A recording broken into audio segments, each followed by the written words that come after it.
Hi, I am Gianna. This is my first podcast ever, so I hope y'all enjoy it. Today, I will be talking about A Raisin in the Sun, more specifically, Ruth Younger's character. Now, yes, she is the lead in the play, but I really admired how she stuck to her dream and her motivations, and even though it was a long, tough, hard journey, she got there at the end, and as an actress, I would love to portray that character and illustrate her emotions that she really had. So I just wanted to appreciate and admire and talk about, more of her story. It was a rough time back then, and she did what she needed to do. She had a husband. She was married to Walter Younger, and her son Travis, and they lived in a small home and shared and compacted, and they worried about money a lot. They didn't have a lot of money as African Americans back in that time. It was scarce for them. It was hard to make money, especially when usually the wives stayed at home and took care of everything, and only the men went out and got jobs and made money, but they weren't making that money, like enough money at that point. And this goes to one of the Ruth's line that I picked from Act 1, Scene 1 to talk about. It says, Ruth warily, "Honey, you never say nothing new. I listen to you every day, every night, and every morning, and you never say nothing new. So you'd rather be Mr. Arnold than be his chauffeur, so I would rather be living in Buckingham Palace." This just goes to show that she has a dream. She wants to live in this big home and not worry about anything and take care of her family, but she can't. They don't have money, and she's kind of getting sick and tired of Walter talking about it every day. And, her son asked for money from her, and she said no. And then her son asked the dad for money, and then he gave it to her. And it started a big fight and stirred up, angers and emotions. Because money really is, the issue here in the story. And sometimes it's hard, but she's a fighter, and she got there at one point. She finished with a big home, and she was happy. She stuck with it, and that's what I really admire, that she stuck with her dream. Because as a person, I live by my dreams. If your dreams don't scare you, they're not big enough, and my dreams do scare me. So and that's why I really, really appreciate this character and how it was written. And I also picked another quote, Scene 2. So a little after the scene I just talked about, Act 1 still. She says, "I'm all right." But that's all she says. But in the stage directions, they explain, the glassy-eyed look melts, and then she collapses into a fit of heavy sobbing. Then the bell rings. Now,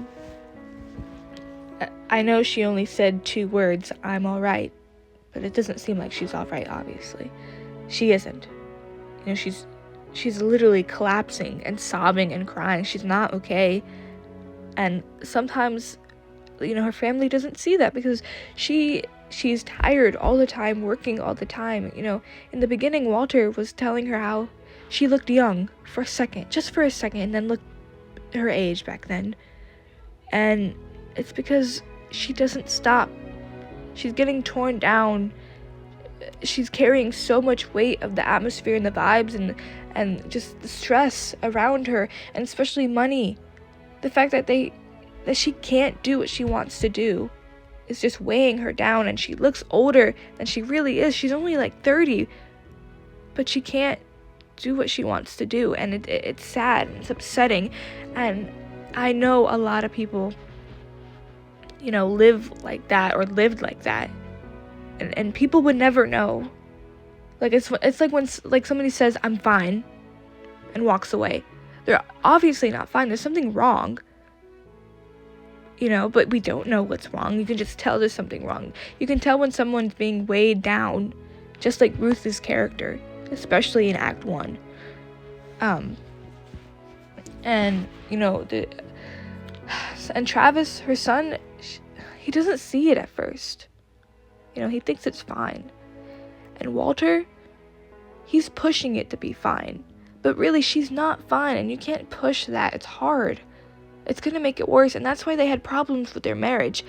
And yeah, it all worked out in the end, and they got everything they wanted, and they dreamt for. But still, and I don't know. It's just sad. But I'm gonna say it again. Admire. That's the word of the day. I just admire her, and I admire the character, and I admire the show, and how they didn't give up about the show. Because back then, African American and fully cast and directed, and people kept denying them. Theaters kept denying them. Audience members didn't show up just because of the race of their skin, and it was hard to say that because you're doing something you love and you're telling a story and you're illustrating something, right? Like live theater, and people are gonna turn that away just because of what you look like, because of your hairstyle, because of the skin of your, the skin of your color of your skin. Like, I don't know. It's hard, but I appreciate how it's grown to be more accepted. Now, we're not there yet. History intends to repeat itself. But I just think this shows a beautiful representation of African Americans and dreams coming true, and not to give up, because they will come true to the less fortunate people. So that's, my opinion, my words, my talk of the day, and I just, Now, thank you, and I hope you have a great day. Thank you for listening for my first ever podcast. I hope it went well. I can't tell, but thank you for listening in. Goodbye.